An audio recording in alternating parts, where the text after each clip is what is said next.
we're going to add on to our tips out there in accounting. And the tip I'm going to be going through today is the minimum and maximum tip. And we got a lower of cost or market spreadsheet.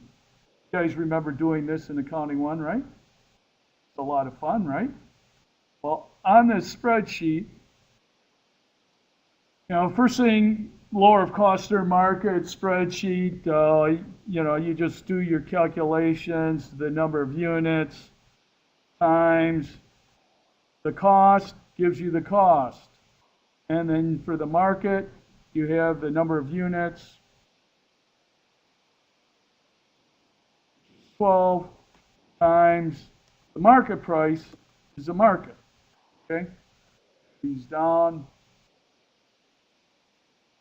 Drag these all the way down. When you like Excel, you can do a lot of calculations.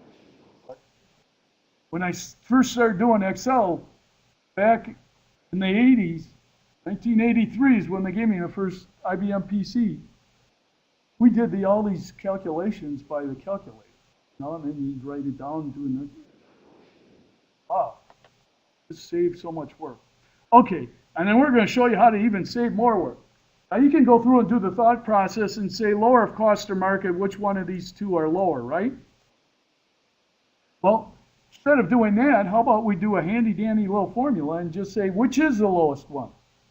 Now you can do this within 2 coordinates, 3 coordinates, 4 coordinates, but right now we'll just look at these two numbers and say which one is the lowest number. So we have what's called a min formula, M-I-N, bracket, then I highlight my range, and then put the back bracket there, and I hit enter. And when I do that, it will automatically look at this range and say which number is the lowest. Whichever number is the lowest, I will put it down there. There's a max formula, which is the same thing, only looking for the maximum number. So you can go look at a range of numbers and say which one is the minimum. I do this, and I total it, or just copy it all the way down, and I have a lower of cost or market, and the computer's doing it all for me. I don't even have to think about it. I don't like things. I like computers doing work for me, don't you? And so this is a nice little thing where it's a min formula, and it works real well with an accounting-related lower of cost or market. So if you're doing a lower of cost or market, now right now with 5 coordinates, it probably won't be that hard. But think of it when you have 100 different parts out there, or 1,000 different parts out there. Trying to go through it and saying which one is the lowest one is not an enjoyable task. You just put in this min formula, copy it all the way down, and your computer's doing it for you, saying which one is the lowest number. Now I'll give you an example on, and this is parts A, B, C, D, E. I got really creative on this. Part A, market's the lowest, so 2580 is listed here. In B, the cost is the lowest, so the cost is put here. And then C, the cost is the lowest, so we're using the cost. And D, the market is the lowest, so we put the market there. And then finally in E, the market was the lowest, so the market number goes. Nice and slick little formula, right? Okay, I'm going to add a couple, just some things that some students sent me as far as tips go. And I'm not going to put them on a separate spreadsheet. We'll just add it to this minimum tip area. One is if you want to see all of the formulas here. Now, one of the things, and I told you this tip before, you can do this one of 2 ways. But someone sent me it where you can hit the formula and then I think that was under the formula. Edward, you gave me this one, right? Yep. Define names, right? No, that's not the define names.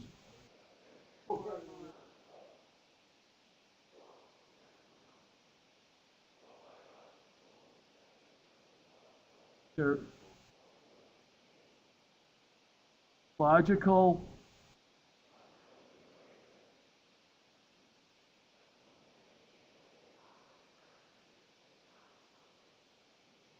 Oh, okay. Okay, we have to, how about if we go a whole bunch of ranges? I remember it was this box right up here. Here, maybe it's formula auditing. Show formulas. Okay, so under formula auditing, this is just a quick little thing.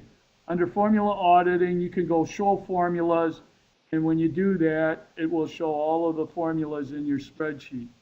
Okay? Click on here and click it again, and it's back to numbers. Now, I prefer a quicker way of doing the same thing. And the quicker way I do it is you hit Control Squiggly. I do this a lot when I'm checking your work, by the way, because I want to make sure everyone's got the formulas in there. So I'm doing this and I'm doing this 60 times a week. I just hit Control Squiggly, and it automatically changes everything to formulas. Now you can print it this way, and then you can hit Control Squiggly and print it out with the numbers in there. Okay. And then we had another tip that was sent to me by Amy Elmer, and this one was just getting into Excel options. Sometimes if you go hunting too, you can find Excel can do a lot of funky things. That's why I'm telling you guys to go out there and explore in this or talk to people and find out all the quirky things Excel can do. But on this one, Excel options, if you go to proofing and then autocorrect option. So Excel options, proofing, autocorrect options, and in here you can replace something like Amy was saying. She puts in AP and then she says replace that with accounts payable, and that way you don't have to write out accounts payable. So if you do an add to this and hit OK, and then you go back to your regular spreadsheet, anytime you would hit AP, it's going to replace it with accounts payable. Okay?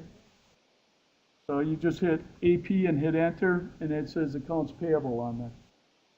So if you don't like writing out real long words, you know, and it will automatically do that with some things that are automatically in there right now. But with this, it's kind of nice. You just go AP and then hit enter.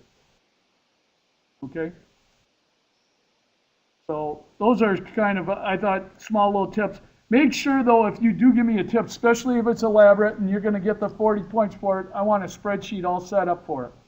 Okay?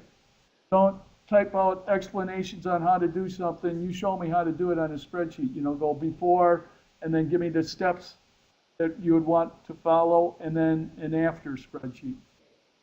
So it shows exactly what it'll do. To me, that's the elaborate tip that we want to put out here.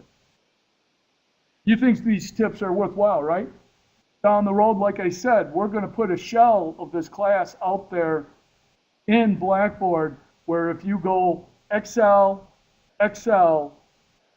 you will be able to, the login, name, and user, you'll be able to get into this and always look at this. And what I'll try to do is if we start using more advanced versions of Excel and these start being replaced, I'll start replacing this. So if you say, boy, I knew how to do this in 2007, but I don't know how to do it now, we'll have it updated. Unless they don't let me teach this class. Then I won't update it. Okay.